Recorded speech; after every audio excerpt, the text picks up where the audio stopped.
Hello बच्चों, कैसे हो आप। हम आशा करते हैं आप सभी बढ़िया होंगे। Welcome to you my channel Fatehpur education centre. आपका स्वागत है अपने YouTube channel Fatehpur education centre पर।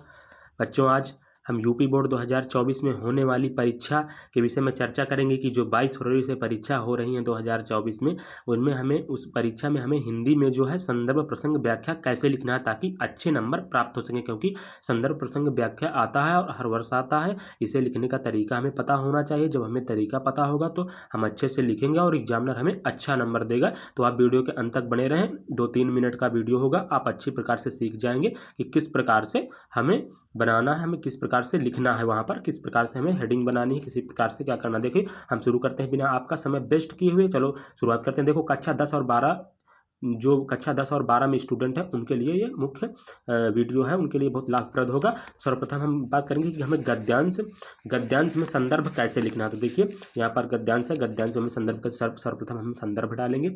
उसमें लिखना है, प्रस्तुत गद्यांश हमारी पाठ्य पुस्तक में संकलित क्या लिखूं पाठ से उद्धृत किया गया है, जिसके लेखक प्रदुमलाल पुन्नालाल बख्शी हैं। ऐसे लिखना है। और आपको एक विशेष टिप्पणी है उस पर ध्यान देना है कि जब आप पाठ का नाम लिखें, जैसे हमने यहाँ पर क्या लिखूं लिखा, देखिए यहाँ पर क्या लिखूं लिखा है।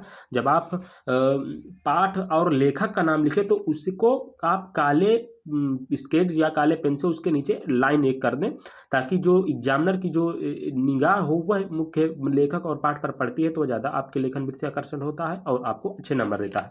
अब आपको प्रसंग, इसके बाद प्रसंग लिखना होता है। संदर्भ जब आप लिखेंगे तो आपको प्रसंग लिखना हो। देखिए यहाँ पर प्रसंग लिखा हुआ है।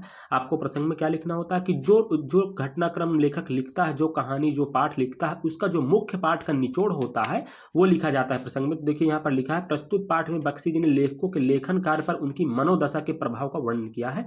मतलब जो क्या लिखूं पाठ प्रदुमलाल पुन्नालाल बख्शी जी ने लिखा है, उसमें क्या मतलब किस घटनाक्रम में लिखा है, किस विषय में उसने वर्णन किया है लेखक ने, तो वो प्रसंग में लिखा जाता है। इसके बाद संदर्भ हो गया, प्रसंग हो गया। आपको व्याख्या कैसे लिखनी है, व्याख्या हेडिंग डालनी है। और जो पेपर में आएगा कि रेखांकित अंशों की व्याख्या कीजिए, एक पैराग्राफ दे देगा, एक सारांश दे देगा।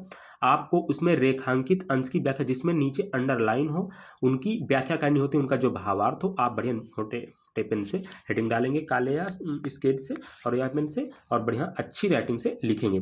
और अब देखिए, गद्यांश तो हो गया। पद्यांश में किस प्रकार लिखा जाता है, पद्यांश में किस प्रकार हमें लिखना है। पद्यांश के संदर्भ और व्याख्या प्रसंग कैसे लिखने। देखिए, पद्यांश जो होता है उसमें सर्वप्रथम संकेतांक डाला जाता है। संकेत डालने के बाद जिस पैराग्राफ की हमें व्याख्या करनी हो, जिसका भावार्थ निकालना होता है, उसमें क्या किया जाता है कि जो पंक्तियां होती हैं, उन पंक्तियों की जो शुरू की लाइन होती है, शुरू की लाइन का जो पहला वर्ड होता है उसको डाला जाता है, और जो सबसे लास्ट की लाइन होती है उसका जो आखिरी वर्ड होता है, शब्द होता है, उसको डाला जाता है। तो यहाँ पर जैसे हमने आपका जो कक्षा 10 का पाठ 1 है सूरदास, उसका पद रचना है उसकी, और उसका जो चरण कमल बंदो हरिराई है। तो देखिए यहाँ पर चरण कमल पंक्तियों की हमने वो मतलब यहाँ पर व्याख्या आप जैसे करेंगे एग्जाम्पल के तौर पर, तो आप उसका शुरू का लिख देंगे और लास्ट का जो नीचे की सबसे लाइन होगी उसका लास्ट का शब्द लिखेंगे।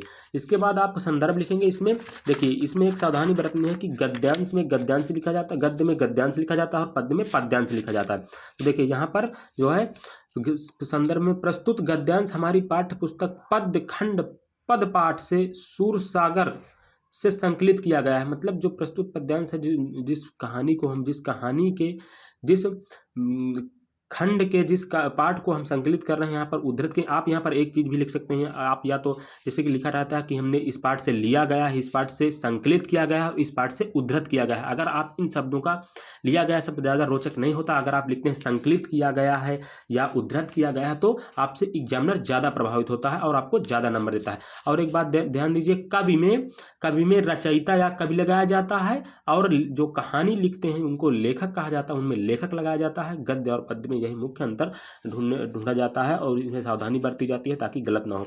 इसके बाद आप संदर्भ हो गया। आप प्रसंग कैसे लेंगे, प्रसंग में प्रसंग में वही बात आ गई कि इसमें प्रसंग में पूरी जो पैराग्राफ होगा, जो पंक्तियां होंगी, उनका पूरा भावार्थ लिखा रहेगा। देखिए यहाँ पर जैसे इसमें लिखा है, इसमें सूरदास ने श्री कृष्ण के चरणों की वंदना की है। साफ सीधी बात है कि उन्होंने भगवान श्री कृष्ण के जो चरण कमल बंदो हरिराय की व्याख्या की है, उनमें उनके चरणों की वंदना की है। तो प्रसंग में वही लिखा है। फिर व्याख्या हम करेंगे, व्याख्या डाल देंगे और उन पंक्तियों का बढ़िया अच्छी प्रकार से एक एक शब्द की व्याख्या करेंगे। अच्छे पेज, मतलब पूरी तरीके से पूरा पेज भरेंगे, बड़े बड़े अक्षरों में लिखेंगे और एक एक शब्द के अनेक अर्थ निकालेंगे। इसके बाद मुख्य बात क्या होती है, अगर आपको बहुत अच्छे नंबर लेना है तो सबसे मुख्य बात ही ये है कि लड़के व्याख्या करके छोड़ देते हैं। आपको छोड़ना नहीं है। व्याख्या करने के बाद आपको काव्य सौंदर्य के तत्व, नीचे एक हेडिंग होती है काव्य सौंदर्य के तत्व डालना है। उसमें आपको क्या लिखना है, लेखक तभी, वो एग्जामिनर आपको तभी पूरे नंबर देगा जब आप इन सब नियमों का पालन करेंगे। जैसे आपने प्रसंग संदर्भ लिख दिया, प्रसंग लिख दिया, व्याख्या लिख दिया, बस छोड़ देते हैं। आपको काव्य सौंदर्य के तत्व लिखना है और आपको यह ध्यान करना है कि इसमें किस शैली का प्रयोग किया गया है। काव्य संदर्भ में लेखक ने किस शैली का, किस भाषा का प्रयोग किया है, किस अलंकार का प्रयोग किया है, किस रस का प्रयोग किया है, किस छंद का प्रयोग किया है, किस गुण का प्रयोग किया है। तो अगर आप इन सब चीज़ों को दर्शाओगे तो एग्जामिनर आपसे बहुत प्रभावित होगा और आपको अच्छे नंबर देगा। मैं आशा करता हूं कि ये वीडियो आपको अच्छी प्रकार से समझ आ गया होगा और आप इन सब नियमों का पालन करेंगे और बोर्ड परीक्षा में आप अच्छे नंबर प्राप्त करेंगे। इसी तरह के वीडियो पाने के लिए आप बने रहें फतेहपुर एजुकेशन सेंटर पर। धन्यवाद। अगर आप हमारे चैनल पर नए हैं तो प्लीज़ चैनल को सब्सक्राइब जरूर कर लें।